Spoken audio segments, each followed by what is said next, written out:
السلام علیکم ورحمۃ اللہ وبرکاتہ۔ ملفوظات حضرت مسیح موعود علیہ الصلاۃ والسلام، جلد اول، صفحہ 49 سے شروع کر رہے ہیں۔ بسم اللہ الرحمن الرحیم، نحمدہ ونصلی علی رسولہ الکریم۔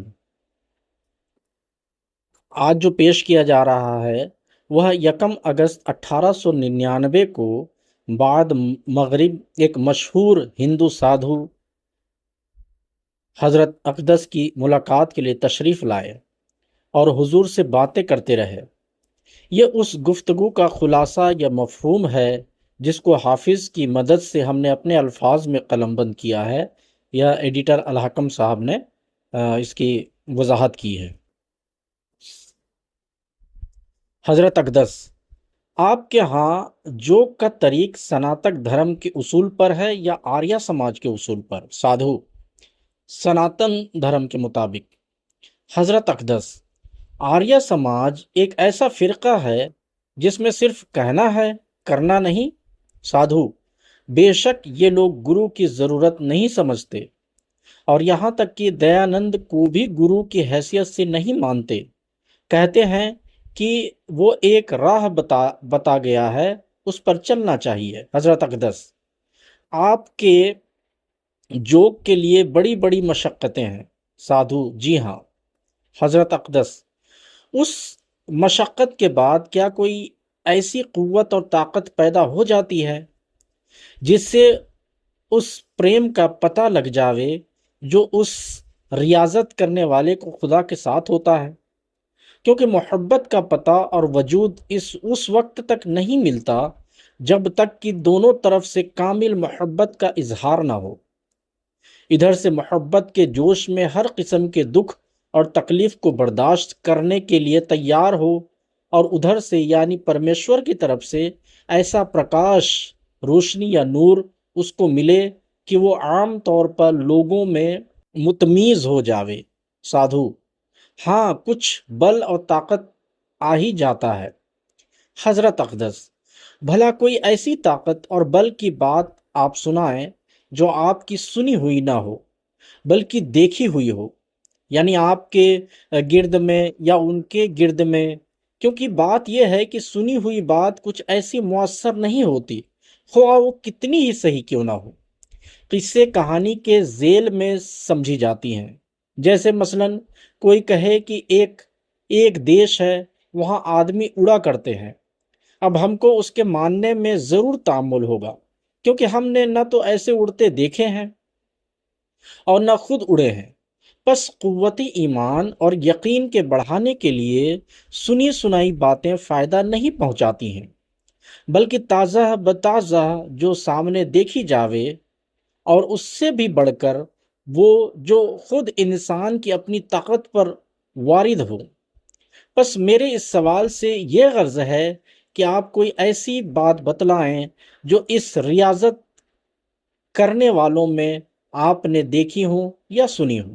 سادھو: ہاں، ہمارے جو گرو تھے ان میں بعض باتیں ایسی تھیں جو دوسرے کے من کی بات بوجھ لیتے تھے، اور پھر جو منہ سے کہہ دیتے تھے ہو جاتا تھا۔ اور جو ان کے گرد تھے ان میں بھی بہت سی باتیں ایسی ہوتی تھیں، مگر ان کو دیکھا نہیں، تاہم دیکھنے کے برابر ہے، کیونکہ ان کو مرے ہوئے 80 برس کے قریب ہوئے اور ان کے دیکھنے والے ابھی موجود ہیں۔ حضرت اقدس: آپ نے بھی کوئی ریاضتیں کی تھیں؟ سادھو: جی ہاں، میں نے بھی کی ہیں۔ حضرت: کیا کیا؟ سادھو: پہلے چلہ کشی کیا کرتے تھے، یہاں تک کہ 8 مہینے کا ایک ہی چلہ تھا۔ حضرت: اس میں کیا کھاتے تھے؟ سادھو: پہلے چاولوں کا آٹا کھایا کرتے تھے، پھر صرف پانی جو پکا کر رکھا ہوا تھا، یعنی 1 گاگر کا نصف جب رہ جاوے تو وہ رکھ لیا کرتے تھے، اور اس میں سے سیر کچا صبح کو پی لیا کرتے تھے، اور اسی وقت پیشاب کر لیا کرتے تھے، اور پھر کچھ نہیں۔ حضرت: کیا اس میں لوہا وغیرہ تو نہ ہوتا تھا؟ سادھو: نہیں۔ حضرت اقدس: پھر کیا اس ریاضت کی حالت میں آپ کو کچھ عجیب و غریب نظارے نظر آئے؟ سادھو: ہاں، کبھی روشنی نظر آتی تھی جو اندر ہو جاتی تھی، اور دور دور سے آتے جاتے آدمی نظر آتے تھے۔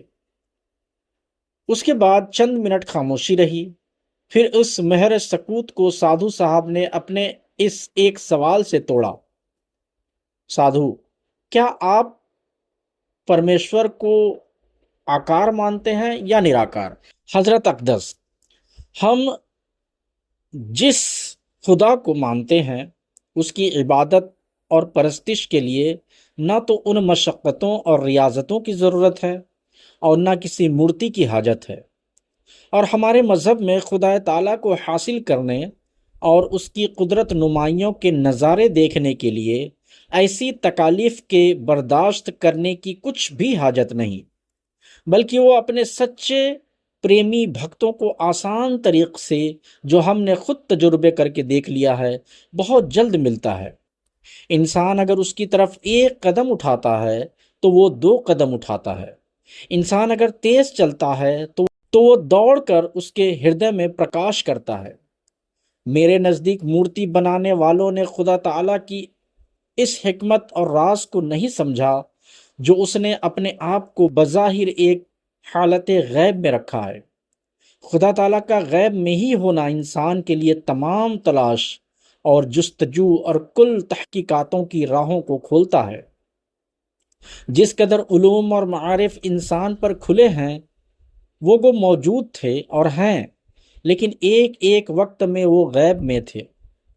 انسان کی سعی اور کوششوں کی قوت نے اپنی چمکار دکھائی اور گو ہر مقصود کو پا لیا۔ جس طرح پر ایک عاشق صادق ہوتا ہے اور اس کے محبوب اور معشوق کی غیر حاضری اور آنکھوں سے بظاہر دور ہونا اس کی محبت میں کچھ فرق نہیں ڈالتا، بلکہ وہ ظاہری ہجر اپنے اندر ایک قسم کی سوزش پیدا کر کے اس پریم بھاؤ کو اور بھی ترقی دیتا ہے۔ اسی طرح پر مورتی لے کر خدا کو تلاش کرنے والا کب سچی اور حقیقی محبت کا دعوے دار بن سکتا ہے، جبکہ مورتی کے بدوں اس کی توجہ کامل طور پر اس پاک اور کامل حسن ہستی کی طرف نہیں پڑ سکتی۔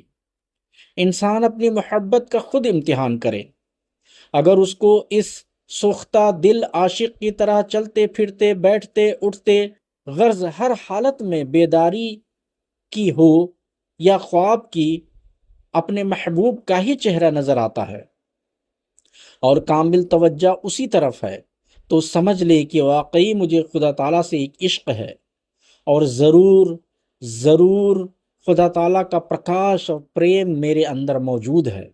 لیکن اگر درمیانی امور اور خارجی بندھن اور رکاوٹیں اس کی توجہ کو پھرا سکتی ہیں اور ایک لحظہ کے لیے بھی وہ خیال اس کے دل سے نکل سکتا ہے، تو میں سچ کہتا ہوں کہ وہ خدا تعالیٰ کا عاشق نہیں اور اس سے محبت نہیں کرتا، اور اسی لیے وہ روشنی اور نور جو سچے عاشقوں کو ملتا ہے اسے نہیں ملتا۔ یہی وہ جگہ ہے جہاں آ کر اکثر لوگوں نے ٹھوکر کھائی ہے اور خدا کا انکار کر بیٹھے ہیں۔ نادانوں نے اپنی محبت کا امتحان نہیں کیا اور اس کا وزن کیے بدوں ہی خدا پر بدزن ہو گئے۔ بس میرے خیال میں خدا تعالیٰ کا غیب میں رہنا انسان کی سعادت اور رشد کو ترقی دینے کی خاطر ہے، اور اس کی روحانی قوتوں کو صاف کر کے جلا دینے کے لیے، تاکہ وہ نور اس میں پرکاش ہو۔ ہم جو بار بار اشتہار دیتے ہیں اور لوگوں کو تجربہ کے لیے بلاتے ہیں، بعض لوگ ہم کو دکاندار کہتے ہیں، کوئی کچھ بولتا ہے، کوئی کچھ، غرض بھانت بھانت کی بولیوں کو سن کر جو ہر ملک میں جو اس دنیا پر آباد ہیں، یوروپ، امریکہ وغیرہ میں اشتہار دیتے ہیں، اس کی غرض کیا ہے؟ ہماری غرض بجز اس کے اور کچھ نہیں، تاکہ لوگوں کو اس خدا کی طرف رہنمائی کریں جسے ہم نے خود دیکھا ہے۔ سنی سنائی بات اور قصہ کے رنگ میں ہم خدا کو دکھانا نہیں چاہتے، بلکہ ہم اپنی ذات اور اپنے وجود کو پیش کر کے دنیا کو خدا تعالیٰ کا وجود منوانا چاہتے ہیں۔ یہ ایک سیدھی بات ہے۔ خدا تعالیٰ کی طرف جس قدر کوئی قدم اٹھاتا ہے، خدا تعالیٰ اس سے زیادہ سرعت اور تیزی کے ساتھ اس کی طرف آتا ہے۔ دنیا میں ہم دیکھتے ہیں کہ جب ایک معزز آدمی کا منظر نظر عزیز اور واجب التعظیم سمجھا جاتا ہے، تو کیا خدا تعالیٰ کا تقرب حاصل کرنے والا اپنے اندر ان نشانات میں سے کچھ بھی حصہ نہ لے گا جو خدا تعالیٰ کی قدرتوں اور بے انتہا طاقتوں کا نمونہ ہو؟ یہ یاد رکھو کہ خدا تعالیٰ کی غیرت کبھی تقاضا نہیں کرتی کہ اس کو ایسی حالت میں چھوڑے کہ وہ ذلیل ہو کر پیسا جاوے، نہیں، بلکہ وہ خود وحدہ لا شریک ہے، اور اپنے اس بندہ کو بھی ایک فرد اور وحدہ لا شریک بنا دیتا ہے۔ دنیا کے تختہ پر کوئی انسان اس کا مقابلہ نہیں کر سکتا، ہر طرف سے اس پر حملے ہوتے ہیں، اور ہر حملہ کرنے والا اس کی طاقت کے اندازہ سے بے خبر ہو کر جانتا ہے کہ میں اسے تباہ کر ڈالوں گا، لیکن آخر اس کو معلوم ہو جاتا ہے کہ اس کا بیج نکلنا انسانی طاقت سے باہر کسی قوت کا کام ہے، کیونکہ اگر اسے پہلے سے یہ علم ہوتا تو وہ حملہ بھی نہ کرتا۔ بس وہ لوگ جو خدا تعالیٰ کے حضور ایک تقرب حاصل کرتے ہیں اور دنیا میں اس کے وجود اور ہستی پر ایک نشان ہوتے ہیں، بظاہر اس قسم کے ہوتے ہیں کہ ہر ایک مخالف اپنے خیال میں یہ سمجھتا ہے کہ میرے مقابلہ میں یہ بچ نہیں سکتا، کیونکہ ہر قسم کی تدبیر اور کوششوں کے نتائج اسے یہیں تک پہنچاتے ہیں۔ لیکن جب وہ اس زد میں سے ایک عزت اور احترام کے ساتھ اور سلامتی سے نکلتا تھا تو ایک دم کے لیے تو اسے حیران ہونا پڑتا ہے کہ اگر انسانی طاقت کا ہی کام تھا تو اس کا بچنا محال تھا، لیکن اب اس کا صحیح سلامت رہنا انسان نہیں بلکہ خدا کا کام ہے۔ بس اس سے معلوم ہوا کہ مقربان بارگاہ الہی پر جو مخالفانہ حملے ہوتے ہیں وہ کیوں ہوتے ہیں۔ معرفت اور گیان کی کوچہ سے بے خبر لوگ ایسی مخالفتوں کو ایک ذلت سمجھتے ہیں، مگر ان کو کیا خبر ہوتی ہے کہ اس ذلت میں ان کے لیے ایک عزت اور امتیاز نکلتا ہے جو اللہ تعالیٰ کے وجود اور ہستی پر ایک نشان ہوتا ہے۔ اسی لیے یہ وجود آیات اللہ کہلاتے ہیں۔ غرض ہم جو اشتہار دے دے کر لوگوں کو بلاتے ہیں تو ہماری یہی آرزو ہے کہ ان کو اس خدا کا پتہ دیں جسے ہم نے پایا اور دیکھا ہے، اور وہ اقرب راہ بتلائیں جس سے انسان جلد با خدا ہو جاتا ہے۔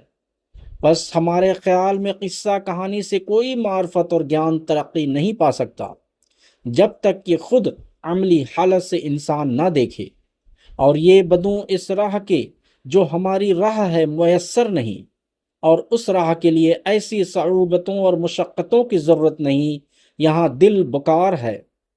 خدا تعالیٰ کی نگاہ دل پر پڑتی ہے، اور جس دل میں محبت اور عشق ہو اس کو مورتی سے کیا غرض۔